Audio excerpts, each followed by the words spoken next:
In the last episode of Town Hall 11 Free to Play, we talked about balance between farming, pushing, and clan war. Today, let's revisit witches, bowlers, and bats versus the multi-target inferno towers.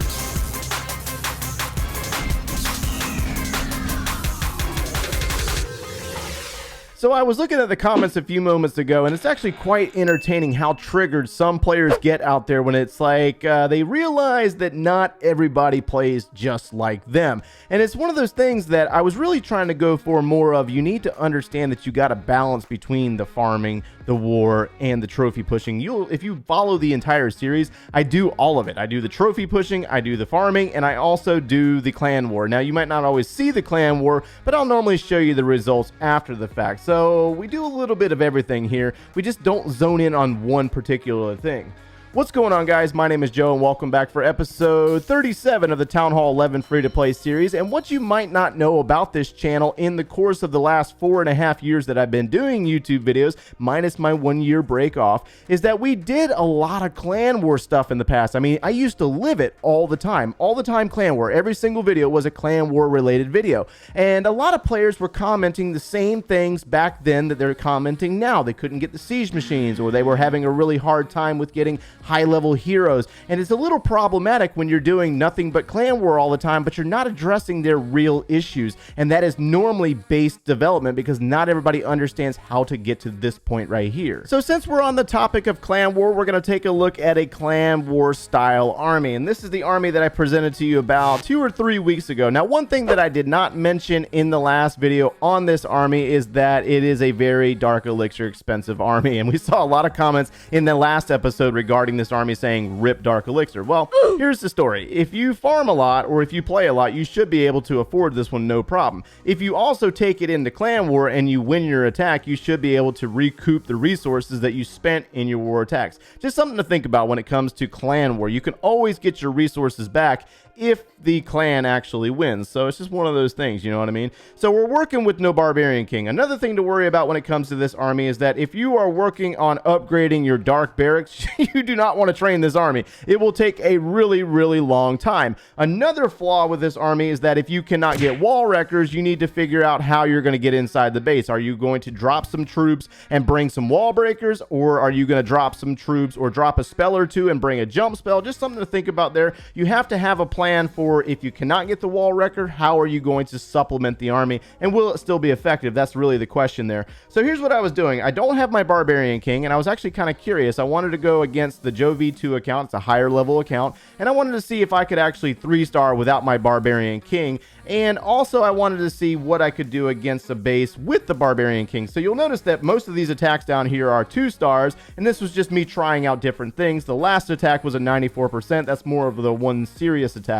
And then we have a couple of 100% here. This was actually the Joe V2 account versus the Joe V6 account. And so one major difference here is that V6 still has some lower weighted defenses. We have, the lower weighted Wizard Tower. We got this little baby Expo. And a lot of these defenses are more Town Hall 10 defenses than they are Town Hall 11. We also have the Eagle Artillery on this base as well. So it's still technically a Town Hall 11. But you see the results of the attack was really based on the level of the base as well. So we also have multi-target inferno towers. One of the biggest questions that was populating in the last episode regarding this army is, can you take down a base with multi-target inferno towers? The answer is yes, but it's not necessarily recommended. This army works best, and I'm going to say again, this army works best against bases with the single target inferno tower. But you can do it. You just got to be very fast with it and understand where to drop those bat spells. So we're going to do our attacks on the same exact base with the same exact clan castle troops. That way we have similarities between the two attacks. And we have the Barbarian King working. A lot of players out there say that they will not upgrade this guy because it takes too long and he's really just used for funneling. Well, sorta. That's sorta accurate. So he does do a lot of clearance of buildings on the outside, but what happens here is that when you drop all of your troops, like we have up here on the top side of the base, we will activate the Eagle Artillery. The Barbarian King also serves as a target for that Eagle Artillery, taking some of the pressure off your initial troops. So what we've done up here in the top side is we're not using our Electro Dragon to funnel just yet. We're using a single bowler to take out these 2 buildings and try to make our troops stay in this area. And so we're going to go ahead and get those ice golems down. We're dropping all of our bowlers. We're dropping all of our witches. This is more of a spammier style attack. A lot of players out there don't like this kind of stuff. We're going to get the Archer Queen down, Grand Warden, and the Wall Wrecker. You'll notice that the Barbarian King pulled the fire from the Eagle Artillery, which saved our bowlers and our witches a little bit longer. We're going to get our first rage spell down, and we're basically trying to get rid of that eagle as quickly as possible. Queen is going to take a lot of damage from that eagle or that electro dragon that's in the clan castle, but she will be successful, and we'll use the Grand Warden's ability to keep our troops moving forward. And so we will get all the way to the center of this base with our Wall Wrecker, witches, and bowlers, and we got another rage spell drop. But we're having to deal with that multi-target inferno tower, so we need to try to get rid of that thing as quickly as possible. That way we can preserve these troops. If this was a single target, it wouldn't be hurting our troops as bad because it locks onto like a skeleton or a witch or a bowler, but it's not locking onto multiple troops like the multi-target does. So we're going to bring in our bats, and we're going to drop a freeze spell to try to shut down that inferno tower and give these bats a little bit of time, as well as it's taking some damage from the Grand Warden. Bats are going to get in there and they're going to eliminate this. And then we're going to drop another freeze spell on our wizard tower. You have got, and I got to mention this because you've got to time those freeze spells properly, or that wizard tower will roast your bats and the attack is done. If you don't time this properly, you will mess it up so bad and you will be so salty with me. I'm not even joking about that by any means. So bats, they're in on the wizard tower. They're going to eliminate that wizard tower. We have one more of the freeze spells, and you'll notice that we have to get it down before the bats get into range of the wizard tower. They will eliminate it, and they will move on and finish up with the final defenses. The troops in the center of this base have been able to gut out, and they will finish up with the cleanup. So this is what it looks like when you have the Barbarian King. Very successful attack. You got to time things just right. You got to use those freeze spells properly, because if you don't drop them in time, you will lose your bats, and the attack is basically a wash. You will fail every single time with the bats if you do not freeze those splash damage defenses. So what you might not know about me is that when I used to do clan war all the time, I used to gem my heroes upgrade time. I used to not wait on it, and this is before the books existed, before the hammers existed, and naturally when we got those, it helped us out dramatically. But I was always in clan war and I never showed any farming. So the biggest difference between this series and what I used to do in the past is that we're actually having to wait on our hero upgrade times to show you the realism of this game when you're not buying gems or when you're not getting the gold pass. Just something to think about. So we're looking at this base right here, and we're going to go into it with no Barbarian King. We do have higher level defenses, so that is something that contributes here, but the King also played a role in the last attack that you might not notice. And so yes, he is a great funneler, and he cleared out all these buildings all the way down to the bottom side of the base, and then he got struck by the Eagle Artillery right about here. So we're going to start out in a similar manner, but we're going to use a few bowlers this time around to try to eliminate some buildings first. We're going to drop one over here to eliminate this building and this building, and then we're going to drop one or two over here trying to eliminate some buildings to try to make sure that our bowlers, witches, and ice golems go inside the base, and we're doing what's called funneling. Most of you guys know this stuff by now.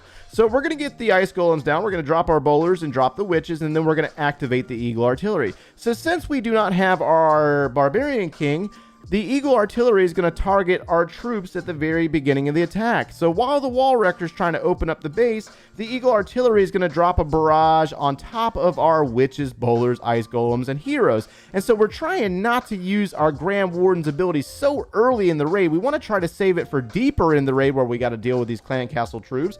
And we use a rage spell, so we're holding on to the Grand Warden a little bit, trying to give our troops some time to move in here. We're going to eliminate that air defense, which causes me to drop the electro dragon and balloon over there on the top side. It could be replaced. We could change it out for something else, but we brought an electro dragon instead, and we're going to drop our bats in a different area this time around. So in the last raid, we dropped our bats on the outside of the base, but since we have all these troops moving down here anyways, we're going to try to help out the troops that are in the core of the base where we got witches, queen, Grand Warden, and we're going to drop the bats and a freeze spell and try to eliminate that multi-target as quickly as possible. The rage spell's placed in the center of the base, and then we're going to have to come down here. Now, I had a misplace on my freeze spell. The freeze spell needed to go up just a little bit more to capture this expo, but unfortunately, because I did not do that and the bats had to go on the outsides to clear out buildings, I got to use a third freeze spell right here in this area, and this will leave me with nothing on the back side of the base. So there's a little bit of an alteration in the attack because we were missing the Barbarian King.